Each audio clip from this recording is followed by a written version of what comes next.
Bongkar misteri pintu gerbang Majapahit.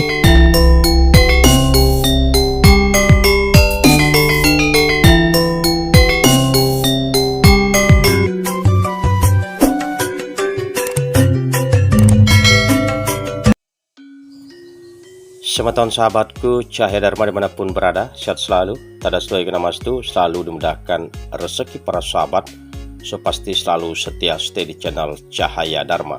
Sahabatku, tak lengkap rasanya jika kita tidak menguak, tidak membongkar terkait misteri pintu gerbang Majapahit yang ada di Pati.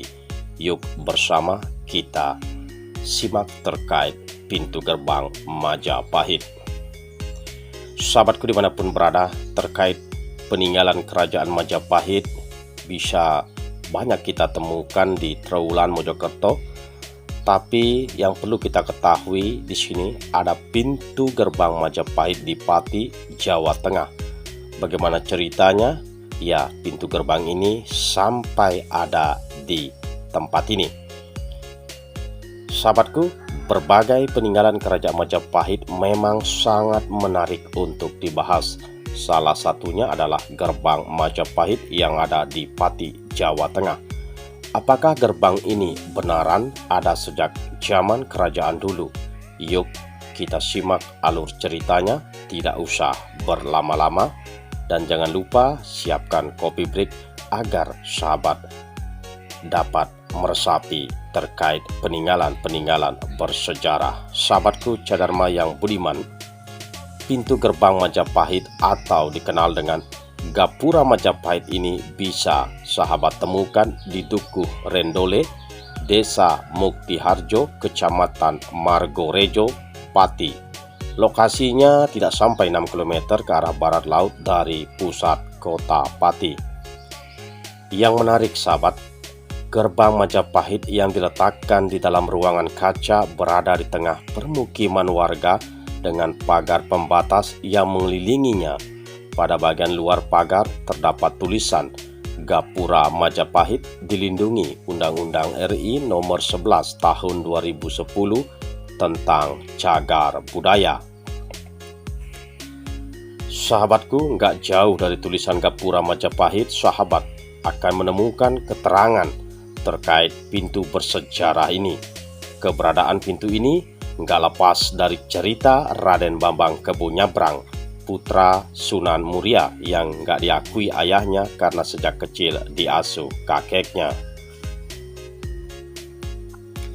Sebagai syarat agar diakui sebagai anak Sunan Muria, maka Sunan Muria menyuruh Kebo Nyabrang membawa pintu gerbang Majapahit dari Mojokerto menuju Gunung Muria dalam satu malam. Ini ditulis di plang tentang pintu gerbang Majapahit ini.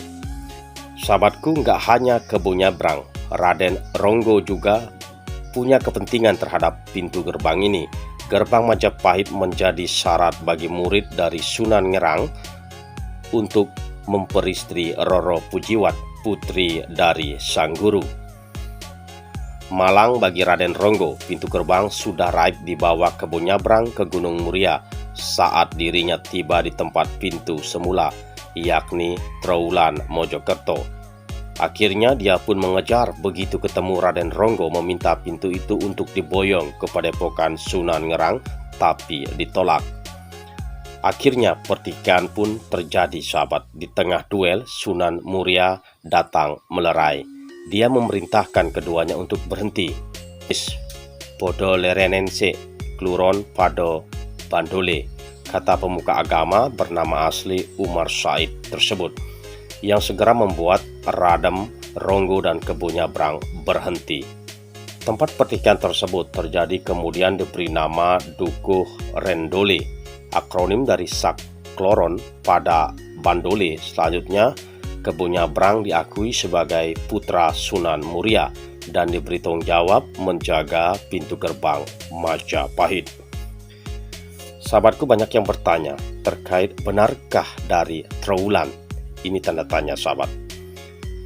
Nah, lantas apakah gerbang Majapahit yang menjadi pusaka di Pati tersebut benar-benar diboyong dari Trowulan seperti yang sudah Cahaya Dharma ceritakan di atas?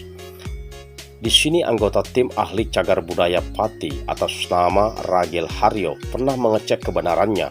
Dia membandingkan ukuran gerbang Majapahit dengan Candi Bajang Ratu di Trowulan. Kami pernah iseng ukur panjang Candi Bajang Ratu di Trowulan, sama di sini ukurannya tidak sama. Ini cerita Ragil saat memberikan konfirmasinya terkait hal ini. Sahabatku, alih-alih meyakini pintu tersebut sebagai bekas gerbang dari Majapahit, Ragil memilih mengatakan bahwa gerbang Majapahit lebih mirip langgam dipengaruhi budaya Lasem, Rembang. Dia memperkirakan pintu itu berkaitan dengan sejarah perpindahan orang-orang Lasem ke Pati. Pembuatan pintu gerbang ini diperkirakan terjadi pada zaman pemerintahan Adipati Cipto Mangunoneng, yang makamnya berada nggak jauh dari situs pintu pusaka tersebut, bukan dari zaman Majapahit. Rendole adalah ibu kota keraton saat dipimpin Adipati Mangunoneng sekitar 1600 sampai 1700. Mungkin waktu itu pintu ini juga dikerjakan dekat keraton tersebut, ini pungkasnya.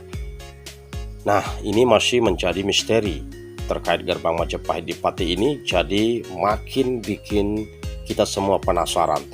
Tetapi kalau boleh jujur, secara realita yang ada terkait peninggalan-peninggalan bersejarah Majapahit memang tidak bisa kita pungkiri lagi, memang banyak tersebar di mana-mana, apalagi di daerah Jawa, daerah Trowulan itu memang sudah pasti bisa kita lihat bersama terkait peninggalan-peninggalan Majapahit, karena ini sudah berlalu ratusan tahun yang lalu.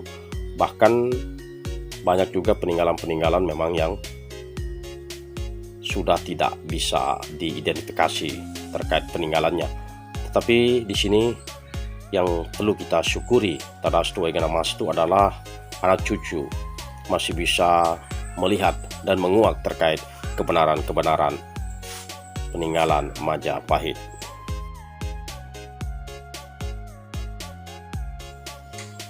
Sahabatku, Cadharma yang budiman dimanapun berada, silakan berikan tanggapan di kolom komentar dan bisa sahabat tambahkan terkait Gapura Majapahit atau pintu gerbang Majapahit. Kalau sahabat pergi ke Tanah Jawi, jangan lupa langsung singgah ke Gapura Majapahit ini dan bisa menyaksikan sendiri terkait realita yang ada.